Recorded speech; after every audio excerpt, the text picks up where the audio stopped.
Assalamualaikum warahmatullahi wabarakatuh. Alhamdulillah bertemu lagi dengan Bu Indah. Kali ini akan meresponsikan seri ketiga resep pertama. Oke, kita mulai saja dan baca basmalah. Bismillahirrahmanirrahim. Oke, untuk resep pertama dari seri 3 ini, resep ini adalah larutan pertama, resep posio atau larutan pertama yang ada TM-nya. Gitu ya, jadi nanti kita menghitung TM untuk larutan. Caranya tentu saja berbeda dengan menghitung TM serbuk. Baik, kita lihat saja resepnya. Yang pertama adalah kodein hidrokloridum 0,15, amoniikloridum 3 gram, sirup timi atau timus sirup 20, aqua sampai 100 gram. Ingat gram ya, berarti nanti botolnya ditara, bukan dikalibrasi. Jadi botolnya ditara. Oke. Misovac posio signanya terdedie cochlear uno. 3 kali sehari 1 sendok makan. Karena cuma C saja, C itu cochlear, sendok makan. Pronya Bayu. Oke. Ingat karena ini adalah kodein hidrokloridum narkotika, maka jangan lupa kita beri garis bawah merah di resepnya. Hanya di resepnya saja kodein HCl. Sudah? Nah, yang pertama kali harus kita lihat adalah kelengkapan resepnya. Di sini kita lihat kelengkapan resepnya tuh belum lengkap ya. Jadi nanti yang perlu kita tanyakan ada tempat dan tanggal pembuatan resep, paraf dokternya belum ada, usia pasien belum ada. Usia pasien menjadi urgent atau penting karena di sini ada perhitungan TM-nya. Oke, maka semua yang tadi itu kita usulkan. Di sini Ibu perwakilan saja, Ibu tulis satu, usulnya adalah usia pasien. Diberikan oleh pengawasnya adalah 12 tahun.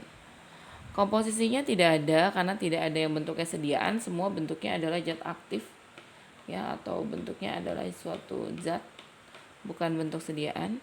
Monografi, ingat setiap kita bikin salep dan juga bikin larutan, khususnya larutan ya, maka kita harus menulis atau melihat kelarutan zat tersebut di dalam pelarutnya. Karena kita di sini pembawanya adalah air, maka nanti kita lihat kelarutan zat aktifnya di dalam air. Di sini zat aktifnya ada 2, yaitu kodein HCl dan amoniikloridum. Sirup timi kenapa tidak dicari kelarutannya, Bu? Karena dia bentuknya larutan, bentuknya cair ya. Maka kita cari kodein HCl di Farmakope Indonesia 3, halaman berapanya disebutkan. Ternyata kelarutan dalam airnya adalah kodein HCl larut dalam 20 bagian air. Larut dalam 20 bagian air artinya apa sih? Artinya 1 gram kodein HCl bisa larut dalam 20 ml air. Jadi 1:20.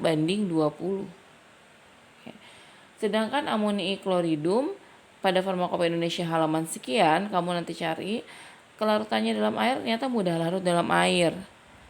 Jadi pakai air untuk 1 gram amoniiklorida, airnya kurang dari 10, maka dia bisa kurang dari 10 ml, maka dia bisa larut dalam air.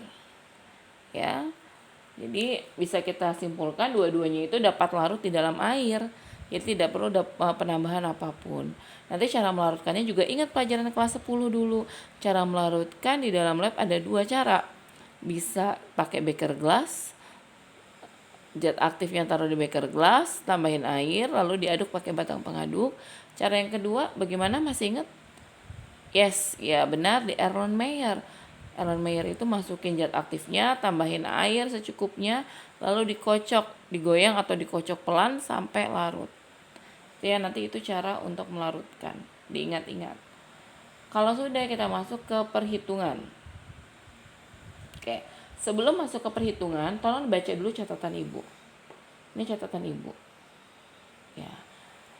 Karena nanti kita akan menghitung TM, karena di sini larutan tetapi ada zat aktifnya yang ber-TM. Ya, ada 2, kodein HCl dan amoniikloridum. Maka kita perlu sekali mengetahui BJ. BJ itu adalah bobot jenis. BJ adalah bobot jenis.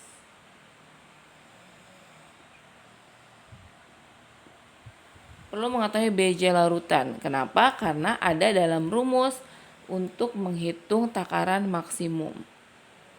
Oke, jadi di catatan Ibu ini, bila dalam sediaan larutan terdapat obat yang ber-TM, contohnya di sini adalah kodein dan amonia kloridum, maka harus diketahui BJ larutan tersebut. Kenapa obat jenisnya harus diketahui tadi? Karena di dalam rumus menghitung TM-nya, takaran maksimumnya, ada bobot jenisnya. Oke, catatannya bagaimana cara kita mengetahui BJ larutan tersebut? Ini contohnya, tahu dari mana kita BJ-nya ini? Jadi BJ itu dalam teori ilmu resep itu ada dua. Yang pertama adalah BJ larutannya itu 1, yang kedua BJ larutannya adalah 1,3. Oke, syaratnya apa? Bila kadar sirup kurang dari sama dengan 16,67%, maka BJ larutan tersebut 1. Kalau di atas 16,67% gimana? Bila kadar sirup dalam larutan tersebut lebih dari 16,67%, maka BJ larutan tersebut 1,3. Artinya, semakin banyak sirupnya, bila sirupnya lebih dari 16,67%, maka bobot larutannya adalah 1,3. Kenapa? Karena berarti lebih berat. Gitu ya. Kalau BJ larutan 1 itu kan sama kayak BJ air. Maka kalau kadar sirupnya kurang dari 16,67, maka dia dianggap BJ-nya sama seperti air, yaitu 1. Bagaimana cara menghitungnya, Bu? Ya tinggal lihat nanti kadar sirupnya. Kalau di larutan tidak ada sirup, ya berarti dia sama seperti air. BJ-nya dianggap sama seperti air karena tidak ada sirup yang kental. Oke, kita masuk ke perhitungan. Catatan bisa dibaca. Kita masuk ke perhitungan. Di sini kan tidak ada DTD ya, karena ini bentuknya larutan. Maka langsung saja kodein hidrokloridum yang ditimbang adalah 0,15 sama dengan 150 mg. Amonia kloridumnya 3 gram. Oke. Sirup timinya, nama latinnya adalah Thymus sirupus atau Thymis sirupus. Sirup timinya 20 gram. Nah, disinilah kita harus menghitung kadar sirup. Kan ada sirupnya nih, maka kita hitung kadarnya. Sirup timinya 20 dalam 100 larutan. Maka berapa kadarnya? Silahkan kita hitung. Sirup timinya 20, berarti cara ngitung kadarnya 20 dalam 100. 20 gram sirup timi dalam 100 larutan. Berapa persen? Tinggal dikali 100%. Jawabannya adalah 20%. Ini kan habis ya. Jadi 20%. Nah, 20% itu kurang dari 16,67 apa lebih dari? Lebih. Maka BJ larutan yang akan kita buat ini adalah 1,3. Jadi di sini kita tulis kadar sirupnya kan 20%. 20% itu lebih dari 16,67%. Maka BJ larutan sama dengan 1,3. Oke. Itu ya, itu catatannya. Lalu kita lanjutkan. Kita lanjutkan adalah perhitungan aqua. Aqua D-nya sesuai di resep AD 100. Berarti tinggal kita kurangkan. 100 dikurang kodein, dikurang amonia kloridum, dikurang sirup timi. Hasilnya berapa? Oke. Sudah? Kalau sudah, tapi ingat, nanti di perhitungan aquadesnya ditulisnya AD 100 gram. Ya, kalau ini hanya untuk perkiraan. Untuk perkiraan berapakah air yang kita miliki gitu ya. Jadi kalau berdasarkan perhitungan, air yang kita miliki itu kurang lebih adalah sekitar 76 ml. Ini kamu hitung 76,85, kurang lebih ini. Atau seperti ini. Jadi kita bisa mengira-ngira nanti air yang kita gunakan untuk melarutkan kodein ataupun amonia klorida, kurang lebih kita punya persediaan air 76,85. Yang jangan dipakai semua, secukupnya saja. Oke ya, sampai sini ada yang mau tanyakan? Boleh nanti ditanyakan lewat WA group. Ya, perhitungan sudah. Berarti sekarang kita harus melakukan apa? Yes, perhitungan TM. Ya, perhitungan TM. Cuman perhitungan TM-nya karena ibu butuh space yang luas, boleh nanti saja ya, kita langsung masuk ke teknik pembuatan. Ke teknik pembuatan kita di sini. Kita hapus dulu. Sini. Sudah di capture atau sudah dicatat ya, nanti ibu juga kasih bentuk jurnal kecilnya. Kalau penimbangannya gimana Bu? Penimbangan oke lah. Penimbangan kita taruh di sini. Berarti penimbangannya apa saja? Ini kodein, ingat ya pakai nama latin, kodein hidrokloridum 150 mg. Pakai nama panjang ya, amonii kloridum. Ini ibu karena papan tulisnya kecil tidak muat, 3 gram. Timi sirup 20. Nah, aquanya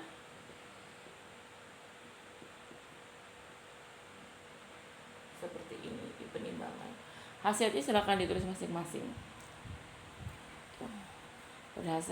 Kode NaCl, amonii kloridum, timisirupus 20, aqueous at 100. Oke. Teknik pembuatannya bagaimana Ibu? Teknik pembuatan sebenarnya simple banget. Yang keenam, yang ketujuh adalah teknik pembuatan. Teknik pembuatannya adalah 1-4. Ya. Jangan lupa timbang bahan obat, tara botol. Timbang dulu seluruh bahan obat, baru kamu tara botol. Masih ingat cara nara botol di kanan di kiri gitu ya. Botolnya harus yang ukurannya sama. Misalnya pakai 100 ml, berarti kanan 100 ml, kiri 100 ml. Oke, yang berat diletakkan di mana? Masih ingat? Masih ingat tidak? Iya, yang berat letakkan di sebelah kanan, karena nanti sebelah kirinya bisa dikasih apa? Ya, bisa dikasih penara sampai setara. Barulah kasih anak timbangan 100 gram, baru mulai ditara. Nanti terakhir ya. Kalau tara botol cuma sampai penara saja, sampai setara. Sudah? Selanjutnya apa? Selanjutnya kita larutin ini satu-satu zat aktifnya. Kode NaCl, amonia kloridum. Caranya gimana tadi? Misalnya kamu pakai Erlenmeyer, maka masukkan kodein HCl ke dalam Erlenmeyer. Ya. Tambahkan, karena dia mudah larut, tidak usah pakai air panas, nggak apa-apa, air biasa. Tambahkan aquade secukupnya. QS kondensat secukupnya. Kocok atau larut. Lalu masukkan ke dalam botol. Ya. Sama amonii klorida. Pakai Erlenmeyer yang sama nggak apa-apa. Tambahkan aqua secukupnya. Kocok atau larut. Masukkan ke dalam botol. Karena tadi sudah ada zat lain, kita kocok lagi.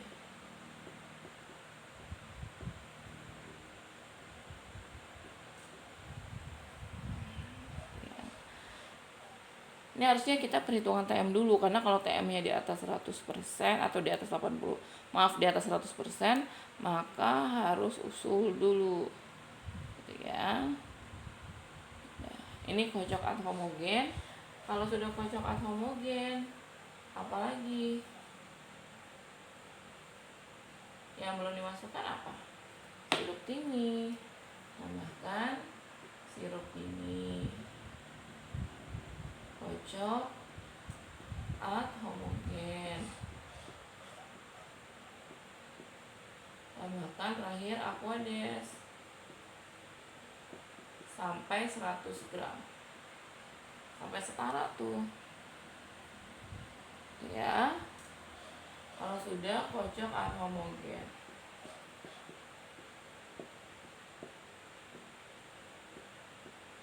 Tutup, bersihkan, beri etiket ya. Tutup, bersihkan, beri etiket.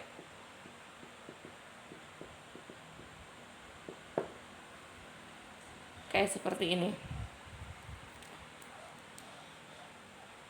Ya, penandaannya Ibu rasa kalian sudah tahu, 3 kali sehari 1 sendok makan. Ya kan, namanya Bayu 12 tahun. Jangan lupa tulis tanggal, tulis nomornya. Nomornya berarti resep nomor 1, tanggalnya tanggal praktek. Bayu 12 tahun, 3 kali sehari 1 sendok makan. Jangan lupa paraf kalian di etiket. Udah ya. Kalau sudah, etiketnya warna biru. Kalau sudah, maka Ibu akan membahas mengenai perhitungan TM. Perhitungan TM dalam larutan.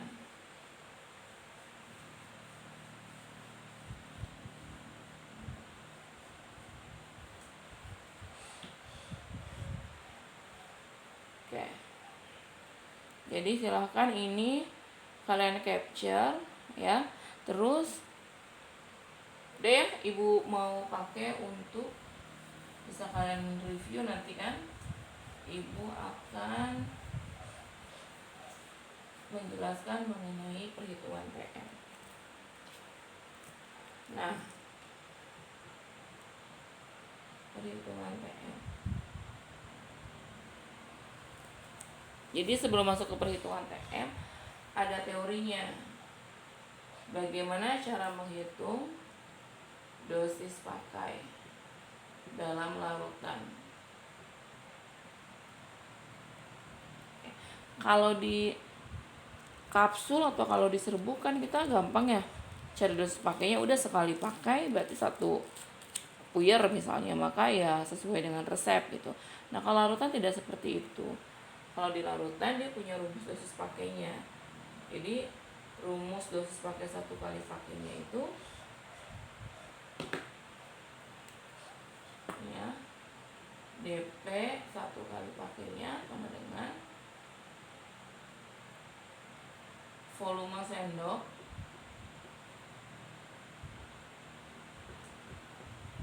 dikali BJ dibagi bobot larutan dikali bobot obat yang ber-TM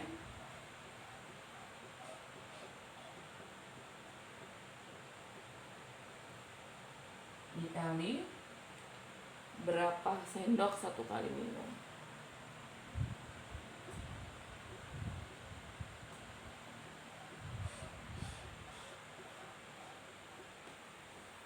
Oke. Jadi ini rumusnya. Oke, volume sendok dikali bobot jenis dibagi bobot larutan dikali bobot obat yang ber-TM dikali berapa sendok 1 kali pakai. Jadi misalnya 1 kali pakainya berapa sendok, kayak ini kan 1 sendok makan berarti sekali minumnya 1 sendok. Itu ya. Nah, kenapa volume sendok harus dikali BJ? Karena kalau volume di atas kalau sendok itu kan bentuknya volume. Sedangkan kalau ini bentuknya bobot. Satuannya adalah bobot. Maka harus disamain dulu. Kalau volume itu kan seperti kita tahu misalnya volume. Volume itu kan satunya mililiter. Kalau bobot satuannya gram. Ini kan belum sama ya. Belum sama. Maka nggak bisa habis dibagi. Maka gimana caranya? Yang mililiter dirubah dulu menjadi gram. Mililiter ke gram itu ada rumusnya. Caranya adalah dikali, ini rumusnya. Mungkin waktu di kimia kamu pernah kimia kelas 10 ya. Jadi ini volume, ini J, ini gram atau bobot. Jadi untuk merubah ke gram itu caranya adalah volume dikali Bj. Ini volume kali Bj larutan. Nah, nanti kalau udah volume dikali Bj kan jatuhnya dia ini sudah gram satuannya. Berarti mililiter dikali Bj itu nanti dia sama dengan gram. Gram sama gram kan jadinya habis. Jadi bisa dibagi. Habis dibagi. Ya. Nih catatannya. Nah, volume sendok itu Ibu pindah ke sini aja ya. Jadi ini rumusnya. Jadi bobot obat itu atau dalam gram, yang dibobot itu caranya adalah volume dikali Bj. Nah, volume sendok itu kalau sendok makan volumenya 15 mili. Kalau sendok teh 5 mili. Kalau sendok bubur 8 ml. Tuh. Ya. Jadi caranya adalah kita menghitung dulu satu kali pakainya, dosis satu kali pakai. Kalau TM kan kita tahu, udah tahu kan, kita carinya di mana TM? Carinya di Farmakope Indonesia. Farmakope Indonesia 3 ada, DM-nya kodein HCl atau TM-nya kodein HCl. Oke ya, kita mulai ke perhitungan pertama. TM-nya ada 2 ya, kita hitung satu dulu. TM kodein HCl. TM kodein HCl itu adalah satu kali pakainya 60 mg. Satu harinya 300 mg. Pasiennya usianya berapa? 12 tahun. Ingat pakai yang rumus N per 20. TM untuk 12 tahun. Satu kali pakainya berarti 12 per 20 dikali 60 mg.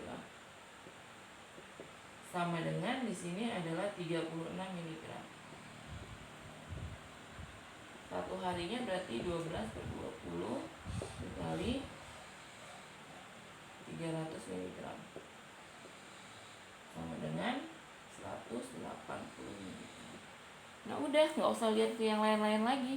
Kita lihat ini aja satu kali pakainya. Ini satu hari. Ingat ini TM. TM lihatnya di mana? Di Farmakope Indonesia 3. Oke ya. Nah, sekarang kita hitung DP-nya. DP-nya pakai rumus yang ini. Dosis pakai kodein HCl satu kali pakai berapa? Volume sendok, ingat. Sendoknya itu sendok makan, berarti 15 mili. 15 mili. Dikali Bj, berapa tadi Bj-nya? Di perhitungan kita awal. Kadar sirupnya 20%, lebih dari 16,67. Maka Bj-nya adalah 1,3. Maka kita tulis di sini. Kali 1,3 dibagi bobot larutan. Berapa bobot larutannya ini? 100. Gitu ya. Dikali bobot obat yang ber-TM. Kita kan hitung kodein HCl nih. Berarti ini. Dikali 0,15 ya, atau 0,15 ini kita langsung ganti jadi miligram. Dikali berapa sendok satu kali pakai? Ini sekali minum 1 sendok. Nah, ya. Nah, sekarang hasilnya berapa? Keluarkan kalkulator kalian masing-masing, kita hitung bersama. 15 dikali 1,3 sama dengan 19,5 dikali 150 mg dikali 1, satunya nggak usah lah ya, 2925 dibagi 100. Maka hasilnya adalah 29 mg. Tuh. Ya. 29,3 lah, bisa di sini 9,3 miligram. Ya. Jadi nanti kalian silakan, kalau kita pakai 0,15 di sini hasilnya 29 mg, nggak apa-apa, kita samain aja 29 mg gitu ya. Nah berarti satu harinya berapa? Satu harinya minumnya berapa kali? 3. Berarti 3 dikali 29 mg sama dengan 87 mg. Udah deh ketemu. Nah ingat, TM untuk 12 tahun, dosis pakai. Yang ketiga apa? Prosentase DP dibanding TM. Satu kali pakainya kita lihat DP dulu 29 mg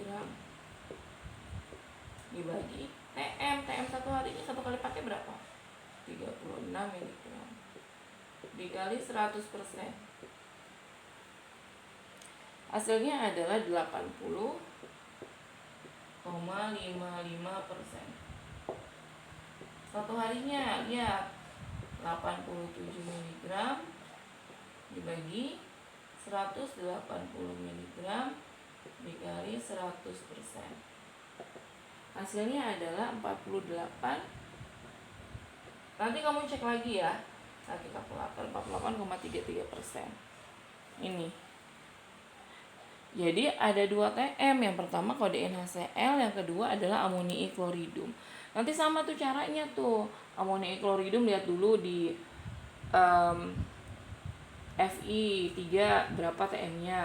Untuk 12 tahunnya berapa, dihitung dulu. Dosis pakainya caranya sama kayak gini. Kan sama-sama kan 15 mg kali 1,3 dibagi 100. Bedanya di sini aja. Kalau di 150 mg, maka kalau untuk perhitungan DP amonium klorid nanti di sini ganti 3 karena kan amonium kloridnya 3.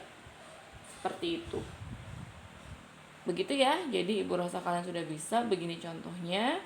Jika ada yang masih ingin ditanyakan, silahkan ditanyakan. Bu, ini kok 80,55%, apakah aman? Kalau untuk serbuk, TM di atas 80%, maka ada perlakuan khusus. Ya. Tapi kalau untuk larutan, TM aman itu sampai 100%. Jadi sampai 100% dia masih aman, apalagi 80,55, maka ini masih aman. Tinggal nanti kalian hitung TM amonium klorid berapa. Mudah-mudahan sih tidak lebih dari 100% ya. Jadi kalau aman baru dikerjakan. Itulah kenapa fungsinya perhitungan TM diletakkan sebelum penimbangan. Ya. Artinya apa? Tunggu dia dihitung dulu. Oh, aman. Prosentase DP per TM-nya aman. Kurang dari 100%. Maka baru boleh ditimbang, baru boleh dikerjakan. Seperti itu. Kalau nanti mau ditanyakan, silahkan. Ibu cukupkan dulu untuk seri 3 resep 1. Untuk resep 2, 3, dan 4-nya kita bahas berikutnya. Baik, kita cukupkan. Billahi taufiq wal hidayah. Assalamualaikum warahmatullahi wabarakatuh.